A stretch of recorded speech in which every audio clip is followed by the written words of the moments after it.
जय श्री श्याम। आज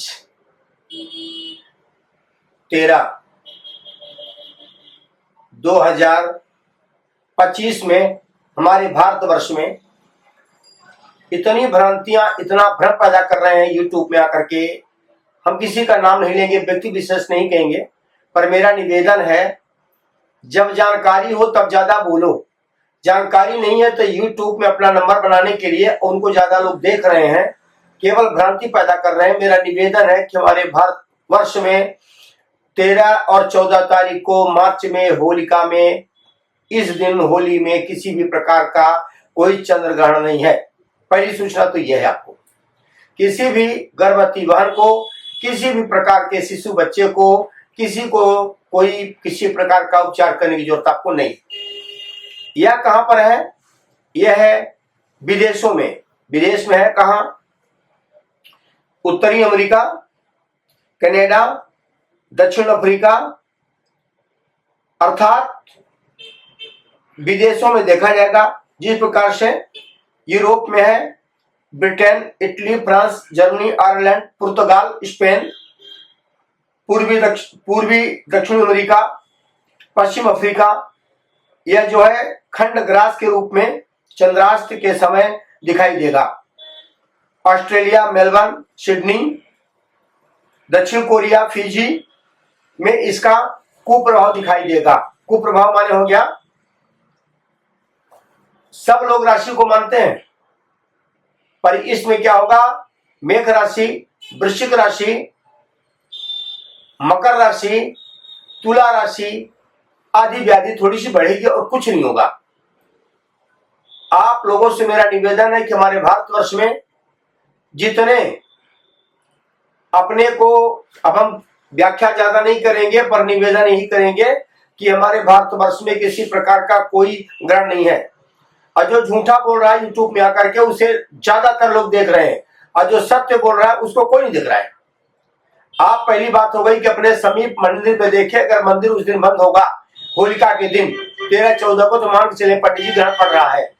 अगर मंदिर नहीं बंद तो काय को ग्रहण की? 12 महीना है, 7 दिन है, हमेशा ग्रह अपने राशि को बदलता चला आया है। बदलता जैसे आप प्रातःकाल अपने घर से तैयार होकर के अपने सेवा करने के लिए, नौकरी करने के लिए, व्यापार करने के लिए घर से बाहर जाते हो, रात्रि में आकर के अपने इस कुटी में बैठते हैं ना, कुटिया में आते अपने घर पे आते हैं ना, उसी प्रकार से चंद्रमा 2.5 दिन के अंदर अपने घर को बदलता है। एक राशि से दूसरी राशि पर जाता है। शनि 2.5 से लेकर के 2.5 वर्ष तक रहता है, और राहु हमेशा 2.5 से लेकर 2.5 महीना 2.5 वर्ष तक रहता है। तो सभी ग्रह परिवर्तन करते हैं, उससे कहीं कुछ नहीं होगा। लिखा है कि परिश्रमी च दरिद्र शैव, जो परिश्रम करेगा कभी दरिद्र नहीं होगा। मद्यपी च सती चैव, जो मदिरा पान करेगा तो नाना प्रकार के रोग से ग्रसित होगा, नाना प्रकार से धन दौलत से परेशान रहेगा और पीड़ित रहेगा। तपस्या से धन शैव, जो तपस्या करेगा भगवान को प्राप्त कर लेगा, धन को कम प्राप्त करेगा। तो हमारे भारतवर्ष में किसी को किसी भी प्रकार की भ्रांति या भ्रम न पैदा करें। कोई ग्रहण नहीं है, किसी भी राशि के लिए कोई कुप्रभाव नहीं होगा।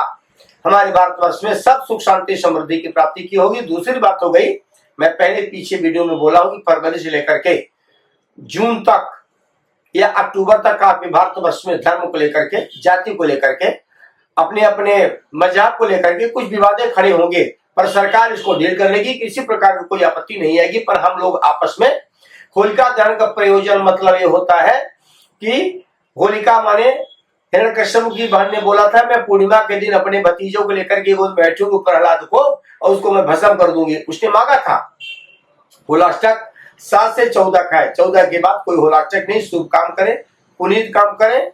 और आपको करना क्या है? हर व्यक्ति अपने पुत्र को, पुत्री को, अपने पत्नी को, माँ को, सबके हाथ में काली राई, थोड़ा सा नमक, आटे का चोकर और 1-2 लौंग, नींबू लेकर के 7 बार आपको घुमाना है। ओम ह्रीम रोगान शेषण पंच तुष्टा रुष्टा तु कामान सकरान विष्टान त्वमा श्रितानाम विपन्न रणम तमस्र प्रांति 7 बार कह करके, अगर आप ये न कह सके तो आप कहिए ओम ह्रीम रोगाय स्वाहा।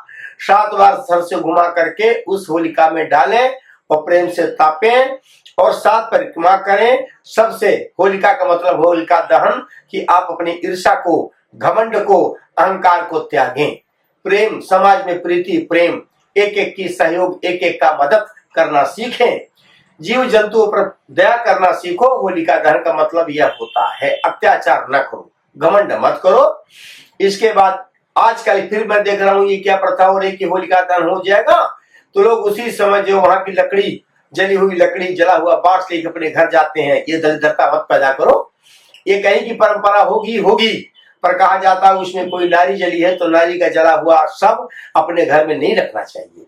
आपको चाहिए कि नया जो गेहूं की बाल आती है, जौ की बाल आती है, नए चने आते हैं, उनको भून करके अपने मेन दरवाजे में रखा जाता है 1 वर्ष तक, कि हमारे घर में कोई आदि, कोई व्याधि, कोई परेशानी न हो। प्रहलाद महाराज की पूरी कृपा हमारे घर में बनी रहे, उसको जला करके रखना चाहिए। हमारा निवेदन है कि आप वहां से लकड़ी जली हुई लेकर के अपने घर पे न आए, इससे आपको अच्छा नहीं होगा। इसके आपको परेशानी का ही सबक सीखना पड़ेगा। आप कोई भी वस्त्र पहने, कोई भी अन्न खाए, कोई दान करे, कोई पुण्य करे, ऐसा कुछ भी नहीं लिखा है। तो इन जो है यूट्यूब में जितने आने वाले भ्रम पैदा करते हैं, इनसे निवेदन करके आप बचो, अपने मन को खुश रखो, स्वस्थ रखो, ज्यादा जो है किसी भ्रम में न पड़े। आप सबको राम राम, होली की बहुत बहुत शुभकामना।